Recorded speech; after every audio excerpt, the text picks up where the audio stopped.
Okay, y'all.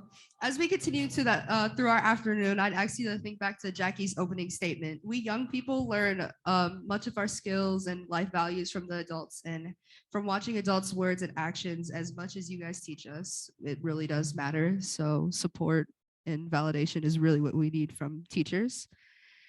I'm thrilled and honored to welcome to the stage a group of elders who will help us by reflecting on what they've um, learned throughout this session. To start, I'll welcome a panel moderator to the stage, someone who those who have attended prior events would no doubt recognize. This is a mouthful. Giovanni Ford. Giovanni is a founder and executive director of the Network for the Department of Children of African Descent. That is a lot. I think I said that right. He is also an educator and a very important leader in our community. So, you? Okay, yeah. Y'all make some noise for Y'all him. make some noise for him. All right. Thank you. Give it up for our young folks. Now, this is the moment. Not to be taken lightly, because we have the opportunity to hear from pillars in our community. It is so important that we seize this moment to glean the wisdom and experience and knowledge of our elders. We could not leave here without the wisdom, knowledge, and blessings of our elders. And so I'm going to ask everybody to stand to your feet. Everybody stand to your feet. And I want you to make a whole lot of noise for Elder Mary Kay Boyd, Elder V. Oh, come on, y'all can do better than that. Elder D. And our beloved elder, Elder Dave. All right. Well, I'm going to ask each of our elders to do a real brief, like 30-second introduction so you can hear directly from them who they are. But just before we hear from the elders, I'm going to ask us to take about 15 seconds and think of an ancestor, someone who has passed on, whose living has had an impact on who you be today. We're talking about our shared humanity. We're talking about learning from our young folks. We're talking about learning from our elders. That means we today are in that in-between space.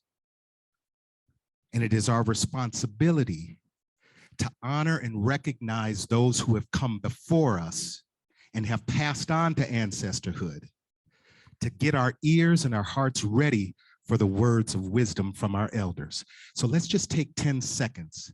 I want you to think of and recognize an ancestor. Thank you for taking that moment. Now, we're going to ask each of our beloved elders to give us about a 30-second introduction. Who you be? Good day. I'm Dee Thomas, and I come from Minnesota New Country School. We were the 7th charter school in the state, and Lars is actually one of our graduates, so we prove that they go a long, long ways. I have been retired now for 10 years, but I stay involved as being part of the Board of Education. And when we started New Country, it was to create a school where students truly had the opportunity to design their own education.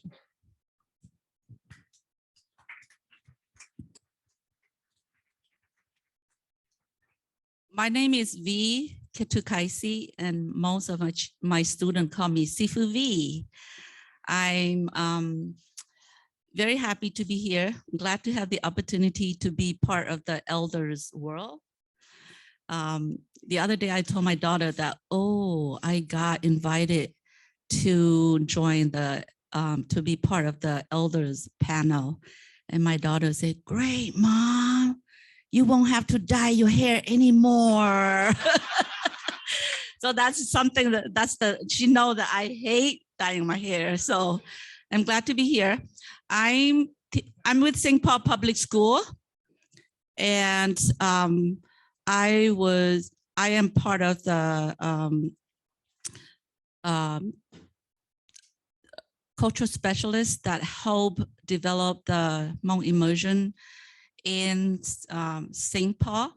Is the first one. And it's also the first Hmong immersion in the nation. And it's also the first Hmong immersion in the world. Hello, my name is Mary Kay Murray Boyd, and my friend and I were just arguing about who is the eldest up here, him or me. And he says he is, I say I am.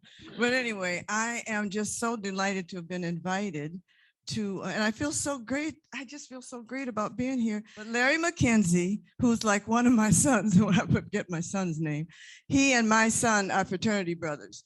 And he, you know about Larry because you see him in the newspapers. He's doing a lot of great things with youth. And it's from people like Larry, as well as who will someday be an ancestor, Giovanni, but the ancestors that went before me that have allowed me to be here before you and to serve my purpose on this earth. And I am feeling very grateful to have been able to have the experiences I've had with St. Paul Public Schools, with Ramsey County as the manager of child protection and then director over families and children. I'm still working with the county to try to get them to change their ways. And then in higher education as the dean of Graduate School of Education at Hamline University. So through all these walks from preschool through the college level, I have continued to learn from my students and my colleagues, because the longer I stay on this earth, the more I realize the less I know and the more I have to learn. So thank you so much for being here. My name is Dave Archambault. I gave the prayer this morning, if you were awake. One of the things I told, we ate lunch. We had pleasure eating with these fine looking women up here, you know. And I was telling them, my advice, and it's advice to all you guys, is don't get old. Do not. You start to slip on in a number of ways, but you know, these gals have done well, as you can see. I feel a lot better than I look, you know. But let me just say, you know, the question our moderator asked, you know, was a little bit about to think about who has impacted us. And I was very fortunate to have a teacher. I was born on the Standing Rock Sioux Reservation. But I grew up on the Pine Ridge Reservation. I went to boarding school, grade school, high school at a place called Holy Rose Remission, now called Red Cloud Indian School. So I was very fortunate to, you know, grow up with in that environment. But I also was able to learn from a guy named Virgil Killstraight, and I'll talk to you about, you know, who impressed, who's done stuff for you. And this man, this gentleman, he passed away in 2019. But as we go, I think I'll visit with you guys about that. But thank you for coming. As I said, I think we're all here together. We're about student-centered learning as a way to go, how to handle children, help them out. Thank you. Well, thank you for that, Elder. That bridges us to our first question. We know that learning takes place in school and out of school. Right? We're always learning. And so we'd like to hear from a couple of our elders. Tell us about the community educators, right? So there's like the professional educators in school, but then there are community educators. That's mom, that's big mama, that's big daddy, that's Pookie down the street, that's right. Everybody's an educator. So if you could share with us some of those community educators that help develop, grow you, and educate you. If we could have Elder Mary Kay and then followed by Elder V. Yeah, please let me start first, because otherwise I'll forget the question. The community, well, first of all, I have to be honest with you. From kindergarten, I hated school. From kindergarten, when the kindergarten teacher, as my mother was taking me for that first day, and she disrespected my mother, a white kindergarten teacher disrespected my Black mother, and then disrespected me as a child in her class. So I didn't want that to happen to any other students, children. That's why I wanted education, I guess. I learned more from my community. Sunday school, I was in Girl Scouts. The lady down the street, a couple of blocks from us, she taught piano lessons. She was in the community. I learned piano from her. There was another woman that taught sewing. I learned sewing from her. One of my mother's friends was a teacher of math, and I did not pick up on math in school because I wasn't really tuned into school. So she taught me after school. So the community taught me what I needed to know to be proud of being Black, proud of who I am, and also to help me realize that I have power and to help me with independence, to learn and grow regardless of what they were pushing on me in the classroom. So. Wow. Thank you, Elder Mary Kay. That's so powerful, that knowing who you are is the foundation for any human being, growth, development, and true education. And that doesn't have to always just happen in the school. It happens next door neighbors, in our homes, and so forth. Elder V, can you respond to that question? Who are those community educators? I think to define education from my culture is really different from the Western culture. I was raised by two women that who had never had the opportunity to go to school, and they didn't know how to read and write, but they have a very special and unique skill that they taught me to see the world in a deeper level. And I am very fortunate that I get to receive the knowledge and the wisdom that they passed down to me. And today I was able to pass down to this young generation. And let me share with you what do I mean by special and unique skills. When I was in high school, I came to this country at the age of 12. And when I was in high school, my world was turning upside down. I remember the student in my high school spit gum on my hair.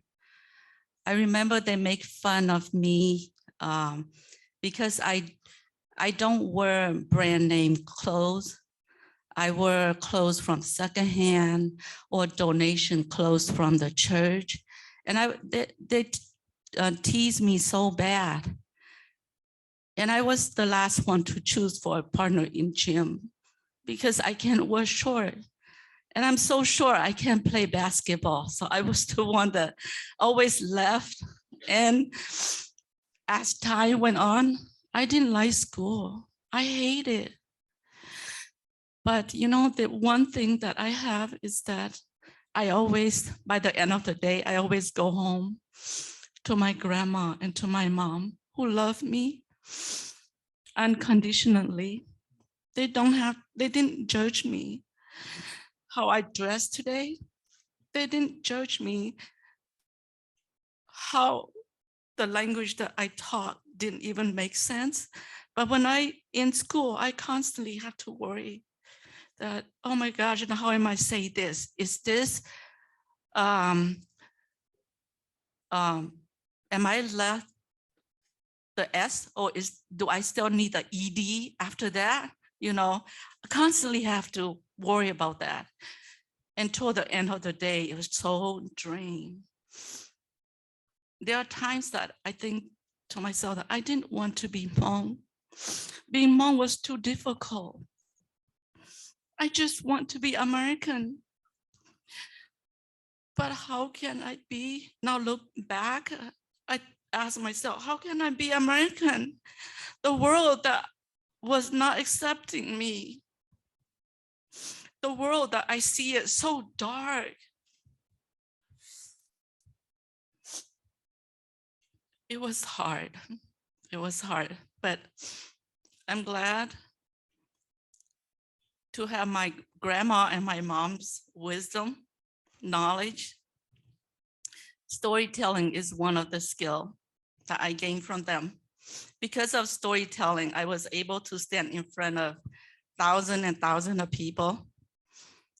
Because of folk song, when I was really sad that no one understand me, I was able to create my own folk song, and sing it to myself and make me happy. And that's the gift that I got from my grandma and my mom. And I also had the opportunity to interview 12 elders who came to Montana on the topic that they think is important. And now I create my lesson plan around the topics that they gave me. And I was able to bridge that between the Hmong student and the American student.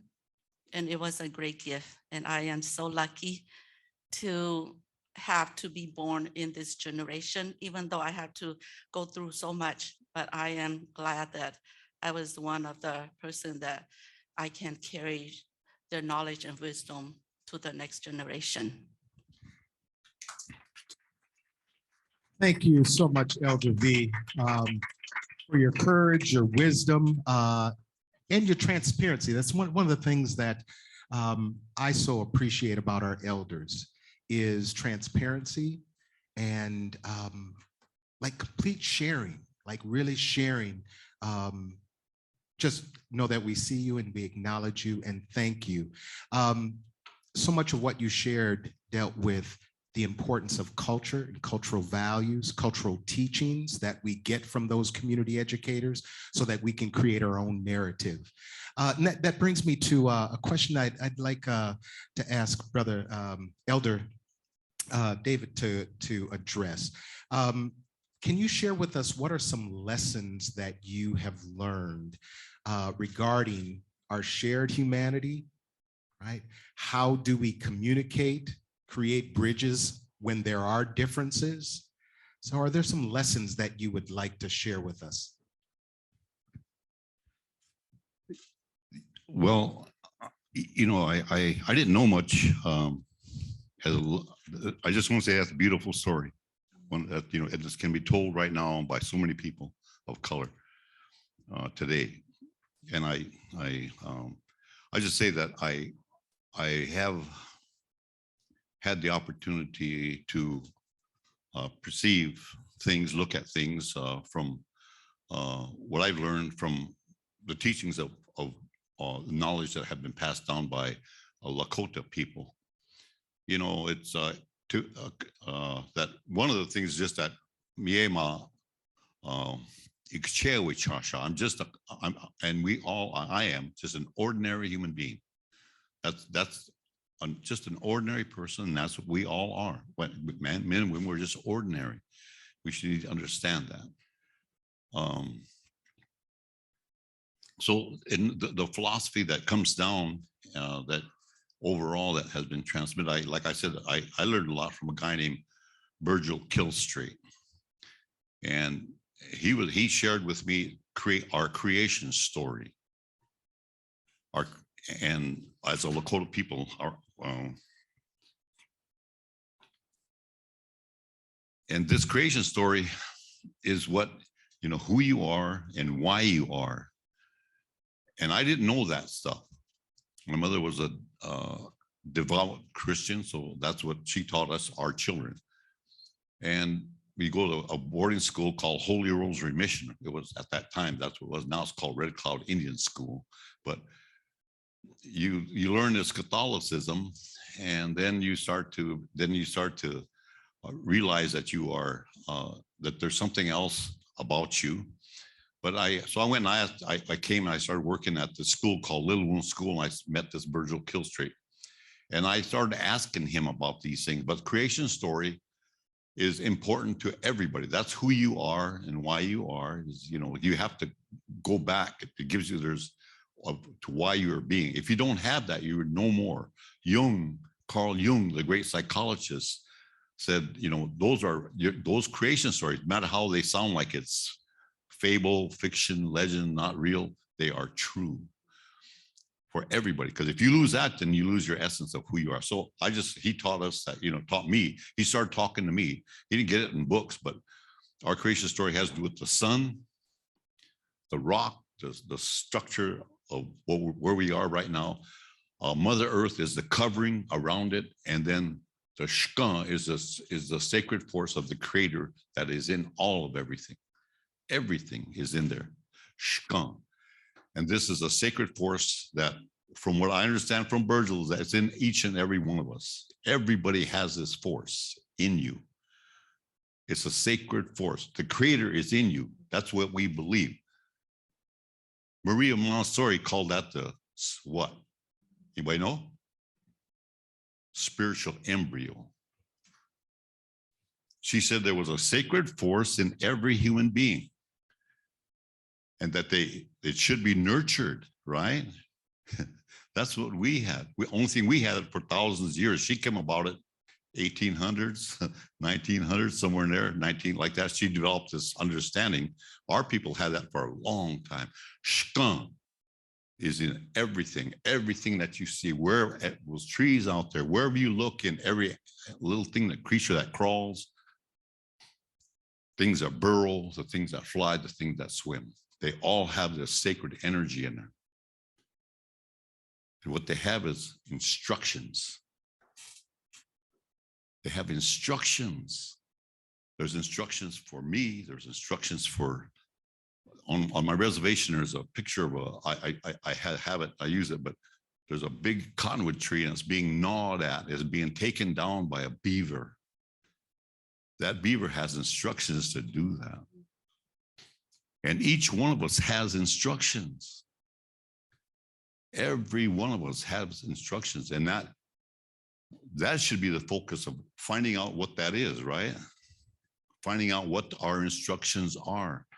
If we can do that, if we could assist our children to do that, we'll have a much better world. Instead of, what we do is we force them into something that isn't particularly their strength or standards, all that kind of stuff. We should be pulling out of them this grand harmony that there is in all that is, everything that is. I would love to have, for our people, this understanding of that creation story in each and one of our children. And I think all creation stories are beautiful. They're all good. They're all cool. I would like to have our people know ours, our children. And then I think that brings a purpose. If you understand, that brings, most of all, number one is respect. You respect, you understand that this young man has instructions, and it sounds like it might be in music or something. He might be picking up an instrument. He might, whatever it may be, but he's got instructions. And a man here's got instructions. And I need to respect that. I need to respect that. And when you start understanding that, the world's going to be kili. It's going to be okay. It's going to be good. It's unfortunate that people don't, but that's a good thing to go by. So thank you for listening. Thank you, Elder. Who am I? How did I get here? And what's my place in the world? It's the foundation for all education. Elder D, that brings us to our next question. So many scholars like Laurie Ladson Billings and others, they've talked about the importance of studying our children, studying our students, and supporting our students in studying themselves. So do you have some thoughts you'd like to share with us about why it's important for educators to study our children? One of the things that we found at New Country was we did have a lot of disparities going on, but they weren't always race. They were, I wrote down socioeconomic status, mental health, special education disabilities, LGBTQ, And then race was also in those. But I think as we look at our students and our students coming in, we gave the students the ability to choose their advisor, their teacher. And so you may have a student for 6 years and you can study that student very well. You can also study their parents very well as you go through having that student for that length of time. And I think as we set up the school, we were looking at compassion, commitment, and community. And by knowing your students inside and out, pretty much, we were able to meet the needs of most of those kids and able to do that. We also, to know your students well, I think we had to sit back and we had to look at them and we had to consider what is their passion? Where are they going? What do they love? And then we could take some of those things and work those into projects, because we truly did student-led projects. The teacher didn't come in and say, you can have 3 choices to do on this particular item. We'd say, what's your passion? If you could study anything that turns you on, what would it be? And then we took that passion with them and wove in the state standards so that they were able to meet all of the state standards. But by allowing them also to choose which projects they wanted to do, you also knew those students much, much better than when I was a traditional high school teacher and delivering what I thought was the most important thing. Now the students deliver what they think is the most important thing. And I think as long as kids are able to feel included, as long as they're able to feel passionate about what they do and understanding from the adults in the place that that's very, very important for them, and to just honor those students, I think makes a huge difference. I had a student in my group who had, I think he said, had gone to 8 schools in 7 years. And he came in and he was in my advisory group, and he was about as negative as any student I could ever have. And no matter what we did, he did not want to get close to any of the other students. He didn't want to get close to any of the staff. And finally, when he found out that he wasn't going anywhere, and we even got into a long discussion with his mom saying, this is where he needs to be. Finally, he became an amazing young man and is doing wonderful stuff with his life, but he had to have somebody who studied him, who knew why he was pushing you away. He pushed me away because every teacher that he had liked, all of a sudden he got pulled out of the classroom and moved to another part of the country. So all of a sudden when he sat down and knew that he wasn't going anywhere, he became great. And he actually showed up. I have a stained glass shop now. He showed up in my shop the other day and he said, Dee, do you remember me?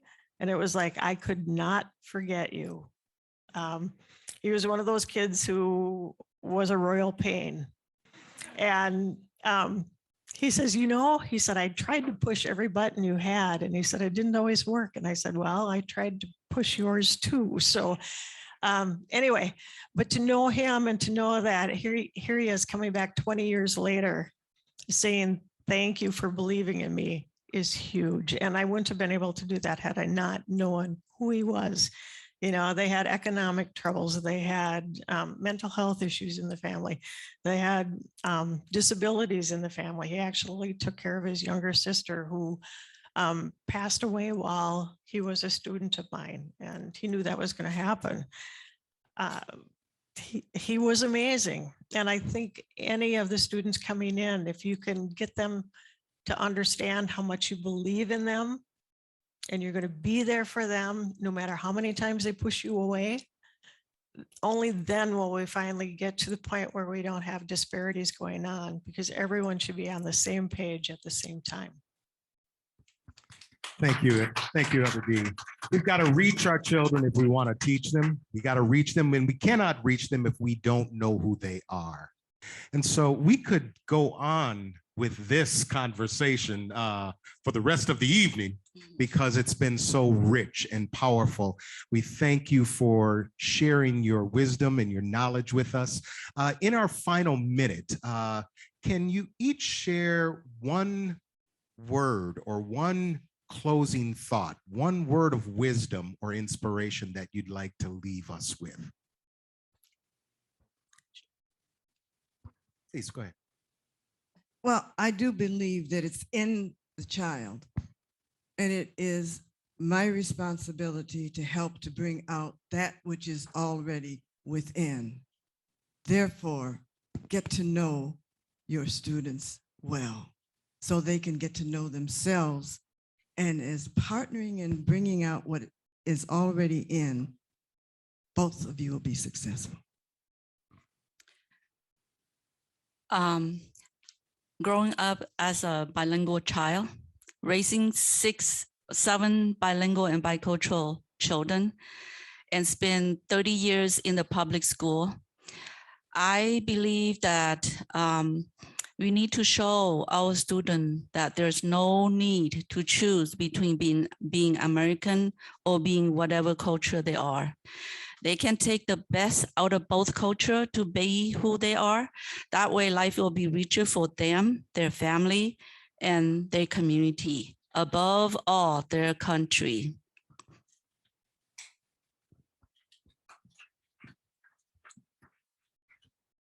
I was going to say my word would be refuge. I think you need to create a refuge for kids that they know they have safety when they're with you. They know that you believe in them, and they know that you'll be there no matter what happens. I would, I see these boxes says recycle, compost, and trash here. The Creator's given us a grand, beautiful harmony that we're so fortunate to have. I guess the message I'd like to say is that the humanity, we are but one strand of a web of life. And I just want to say, I think we've got to do everything we can to, because whatever we do to any of these other strands, we're ruining the world. This is evident. So, somehow I just hope that we, as a group, the room here and everybody starts to understand we got to put the brake on what's going on, because our grandchildren, our great grandchildren aren't going to have much the way it's looking, so help put the brake on so we can keep this grand harmony going, this creation. Well, thank you, elders. Everybody stand to your feet. Elder Dave, Elder Mary Kay, Elder V. Thank you, elders, for such an exciting, heartwarming, motivational conversation. As you know, over the course of today, youth interview, you asked about your commitments in response to charges you've set out in this morning. We'd like to now turn our attention to a video that you people have created for those yourselves. How do we turn this world over to our next generation? And how do we make sure that they're going to be successful in the things that they want to pursue?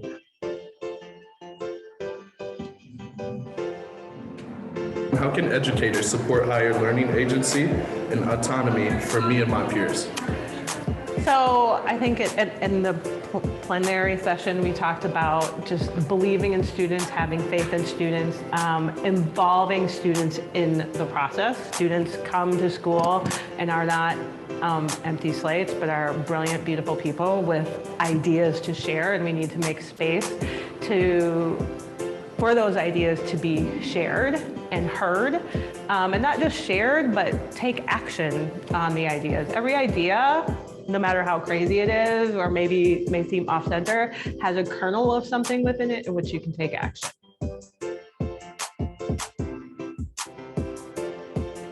So I think that's a great question that the student is asking. And at my school, at El Colegio High School in South Minneapolis, we actually do have support staff who are available for any of our students that need to just step out of class. We run our school really based out of restitution and believing that sometimes you just need to either talk, you need to find an adult to talk about something that happened yesterday, or you just need a moment of space to get yourself ready back to be in class. Ultimately, our goal is for our students to be in class, but if you need something else to get you focused, then we need to make sure that we provide that support for all of our students. How can educators support higher learning agency and autonomy for me and my peers? So I think the first thing is asking. So when I heard that student say that, I thought, how much has that student been asked? What is it that you envision for your school, for your education, for your future? And I think that's the most important thing that we need to do as adults, is start from that place where we're asking the learners. And to the extent that we can turn that agency over to them, we have a role in supporting that and ensuring that they're successful, not just throwing them out into the world, but being more like a coach, a teacher, and supporting that. And as a systems leader, that's something I think about, particularly as a white male systems leader. I think a lot about my experience is very different from a lot of the students that are growing up and that we're working for here in Minneapolis and St. Paul. Manuel Daisha Wellington, a freshman from Burnsville High School, asked, what is needed for teachers to see, respect, and protect all of who I am? And how can teachers who do defend us against those who don't? That's a great question. A few questions in there, actually. And as far as how can teachers really see you for who you are, that really is on the teacher to build those relationships, those trusting relationships, and build inclusive spaces in their classrooms where all students could feel comfortable in being who they are, and a space where everybody could feel safe in being who they are. And as far as teachers standing up to defend their students, I mean, that's vitally important. I think teachers need to be one of the most powerful voices in the education system to communicate with adults, both folks in the community and folks within the system, about the importance of really defending our students, because every student, no matter who they are, no matter what their background, no matter anything, is incredibly valuable and incredibly precious. And it's up to us teachers to make sure that they are protected at all costs. To cultivate a culture of trust, you must first meet the students where they're at, know where they want, meet them where they're at, and believe in them. And that's how you build trust, to always advocating for them and showing the truth and telling the truth at all times.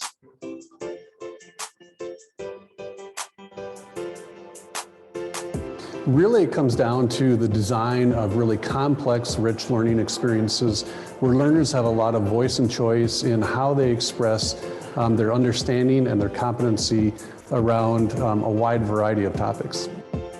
So our greatest contribution is to be sure there is a teacher in every classroom who cares that every student, every day, learns and grows and feels like a real human being. Okay, we've heard from our elders and from some of your colleagues, and we would still like to hear from you guys. Take a moment to reflect on what you've seen, look at your graphic art organizers, and remember the commitments you've made. Just take your time, take some time to reflect and just absorb the knowledge that we've heard from today. I am very excited to see this. I am thrilled to announce that our next performers. Please excuse my pronunciation, the Academia Cesar Chavez Mariachis. Hello, everyone. Can you hear me? Oh, there we go. Okay. My name is Christella Frias-Koski. This group is our current group or post-pandemic mariachi. We had this group going on for quite a while at Academia Cesar Chavez School, back probably like in 2008, 9, somewhere in that area.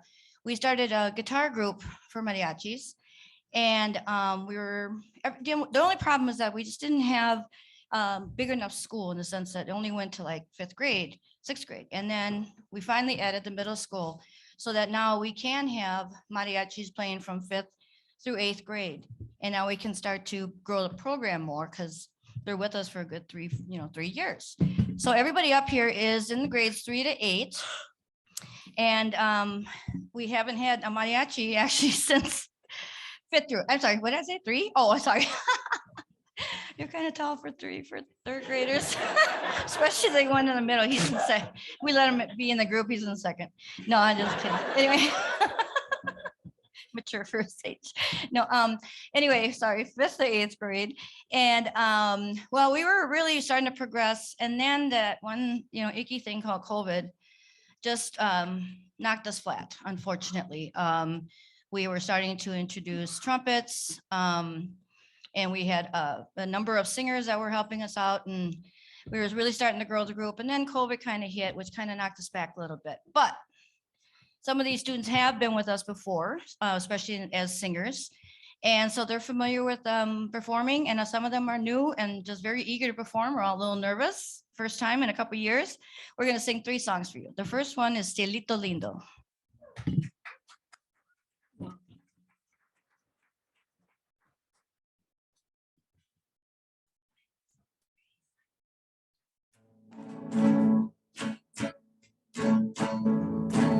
De la sierra morena, cielito lindo, vienen bajando un par de ojitos negros, cielito lindo de contrabando. De la sierra morena, cielito lindo, vienen bajando un par de ojitos negros, cielito lindo de contrabando. Ay, ay, ay, ay, canta y no llores, porque cantando se alegra, cielito lindo los corazones. Ese lunar que tiene, cielito lindo, junto a la boca, no se los des a nadie, cielito lindo que a mí me toca. Ese lunar que tiene, cielito lindo, que toda la boca, no se los des a nadie, cielito lindo que a mí me toca. Ay, ay, ay, ay, canta y no llores, porque cantando se alegra, cielito lindo los corazones.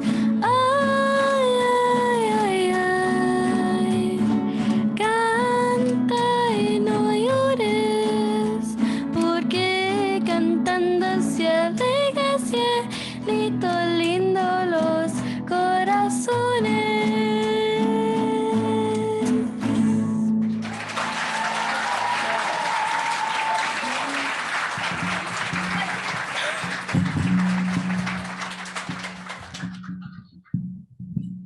As I was saying before, the group is 5th through 8th graders, and I forgot to mention that we've only started playing since November.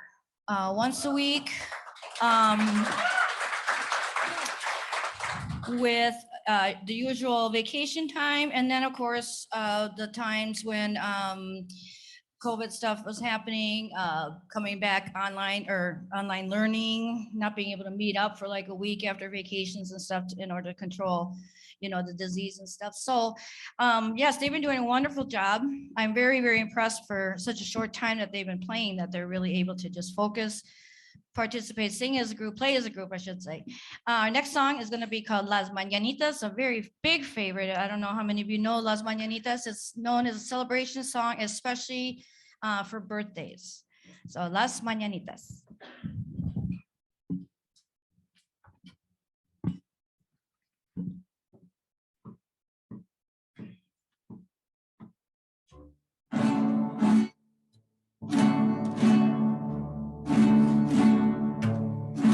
Estas son las mañanitas que cantar la rey David.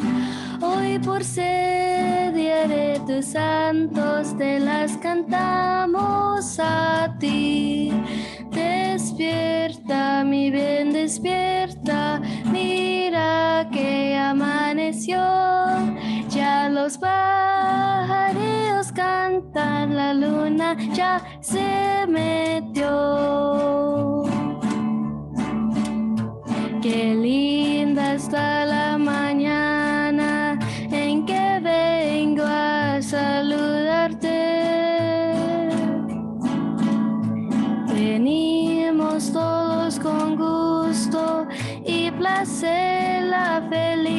olvidarte.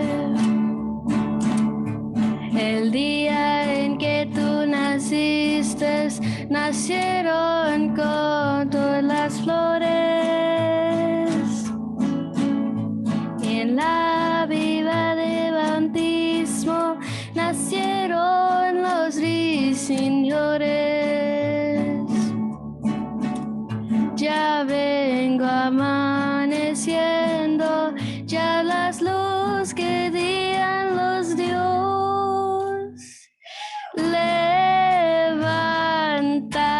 de mañana, mira que ya amaneció.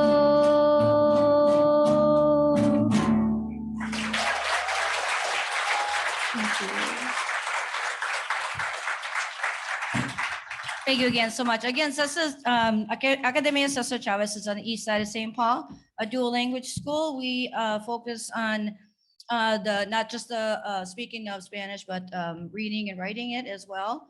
And then, of course, continuing on with our American studies.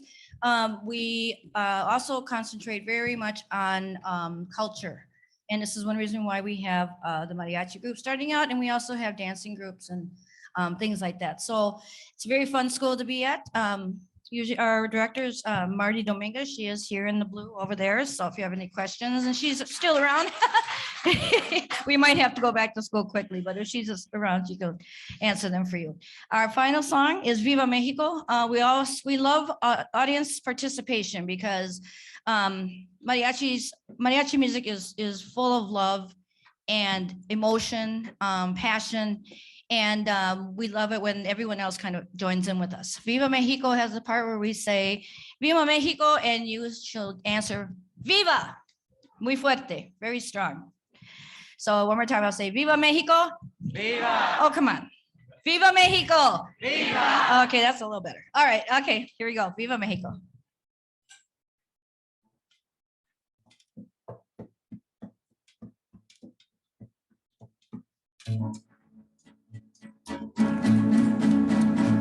Soy puro mexicano, nacido en este suelo, en esa hermosa tierra, qué linda es mi nación. Mi México querido, qué linda es mi bandera, si hago la mancilla, él parte corazón. ¡Viva México! ¡Viva! ¡Viva América! ¡Viva! Oh suelo benito de Dios, ¡viva México! ¡Viva! ¡Viva América! ¡Viva! Mi sangre por ti daré yo. Soy puro mexicano y nunca se ha rajado. Si quieren informarse, la historia les dirá. Mi México es valiente y nunca se ha rajado. Viva la democracia, también la libertad. ¡Viva México! ¡Viva! ¡Viva América! ¡Viva! Mi pueblo benito de Dios. ¡Viva México! ¡Viva! ¡Viva América! ¡Viva! Mi sangre por ti daré yo. ¡Viva México! ¡Viva! ¡Viva América! ¡Viva! Oh suelo benito de Dios. ¡Viva México! ¡Viva! ¡Viva América! ¡Viva! Mi sangre por ti daré yo. Sí, señor.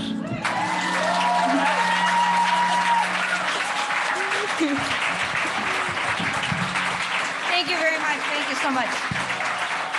Mariachi, ACC. Our singer, Camila. Thank you very much.